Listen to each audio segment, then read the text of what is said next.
What's up, guys? Today I'm going to talk to you about the community of Figma, which is really nice.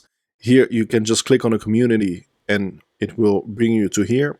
Here you can get all kinds of free stuff like visual assets, illustrations, or even icons. So you don't have to search on Google for icons.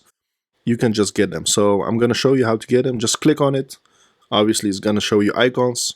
You can also search for icons here. So let's say funny icons, for example. Right, so now we have here 200 icons that I can use. Just click on it. Here you will see a preview.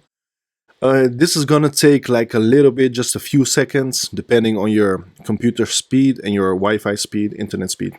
But when it's loaded, it's gonna show you a preview like this. And yeah, you can click on these pages. But let's say I like these icons, which are really nice. You can just click on get a copy.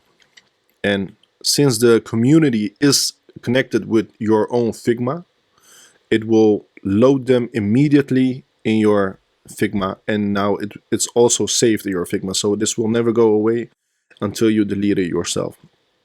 So right now it's obviously downloading the icons, and it's easy as that, guys. That's how you can get icons, crazy visual assets, all kinds of web designs, pre-made web designs. So here are the icons. I can just, let's say I want this, just double click on it, copy, and yeah, you can use it wherever you want. Let's say I'll make a new design file, and yeah, I'll make a new frame, and let's say this is my website, and I can just paste the icon in it. So that's how you do it. But be careful, like where you, this is the right scale of the icon, but where you like make things bigger, it changes. Obviously this stays the same, but sometimes the stroke changes, so it gets thinner. So always outline the stroke and flatten the icon, so if you resize it, it always stays the same. But that's an extra info, so that's how you use the community.